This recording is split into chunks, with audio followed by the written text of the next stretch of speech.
Hi guys, JD here, and this video is made for a huge minority of people who are on various forums going, hey, what can we do with these Cisco codecs? And basically, I've already pulled this one apart, but I'll show you sort of what's inside. So I think this is the SX20 or something. I don't know. And I do agree they would look really cool as a mini PC or like even as a Pi hole or something. But getting anything to run on them is just near on impossible. If you're wondering how to pull them apart, get this back cover here. And no, I don't have my camera on a tripod or anything because this is only going to be a super quick video. But yeah, oh, there we go. It is. It's an SX20 codec. Beautiful. So a lot of people think you just need to take those screws out there, then force it. There's also screws in each corner under this rubber pad, so don't forget to take those out. Then you're basically left with this, your great big heatsink. You undo a whole ton of screws through there. And then you can basically take this top off, which has the fan which blows in through there. Like, it's a really good design. It's really cool. You take a whole ton of the Torx screws off there. I say Torx screws, if you have a Hikvision camera Torx, then fine. Otherwise, I just used a 3.5mm flat blade, which actually gets all the Torx screws off. But then basically pop it off. This is probably the image you've then seen on all the forums and chat pages going, hey, what can I do with this thing? It is so locked down, it's ridiculous. I've tried to put everything from just a really bog vanilla Debian install to Raspberry Pi images to all sorts, and it's just, it keeps coming back with no bueno. So there's nothing at all interesting on this side. Like, the power button is probably as exciting as it gets. There's like literally a few prod points, and that is it. And then over here, you've got a whole ton of audio drivers. You've got some converters.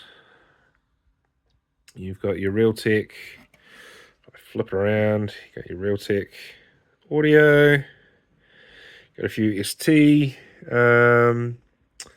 bits and pieces. If you really want, and if you're really into your prototype boards, as you can somewhat see that I am, there is a STM32, is it 102F? 103. There you go.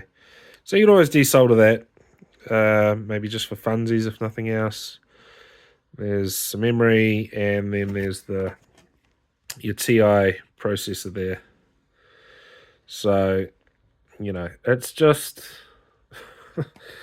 yeah, we've tried all sorts. People with brains bigger than mine have tried to help me out, and it's just, like, honestly, we've been into the command line, tried to use sort of permission elevations. This board hasn't been upgraded, so it had a whole ton of vulnerabilities. You can like traverse the file directory and stuff, and that's great, but adding new files in that stick, it's basically a bit of a no-go. It's trying to get an image that works with this thing. It just, yeah, it's not the greatest. It's not easy. We've tried like Python injection, we've tried all sorts, and it's just getting a new OS to stick to this thing is, you know, I never say anything's impossible, but honestly, like, yeah, like I said at the start, I think it'd make a pretty cool, like, you know, Pi hole, or I don't know, put some external disks on it, you know, use it as a media server or a back, you know, some sort of NAS. And it would look really cool. It'd be really well engineered. It would sit there pretty quietly, but it's just like, it's just not worth it. We've got a pile of NUCs there, which, you know, I don't pay much more than sort of $40-50 for most of those now. I picked up, if I reach down here, I picked up the new Asus one, which, actually, this is an old one, but, you know, I picked this up for, I think it was just under $100. It's got like a Ryzen I think it's a 4900 or something in it. Anyway, so yes, I get that you pick these up for next to nothing, you know, $5-10 on Fleabay, but yeah, honestly, best thing you can do is take all the boards out, recycle the aluminium case, or make something cool out of the case. Maybe I can stick a Raspberry Pi in there. Look, it fits. Kind of. Maybe I can match up an HDMI port. There you go. I don't know. But yeah, basically, scrap the case, take that to your local electronics recycler to get the... there's a tiny bit of gold on there, but not much.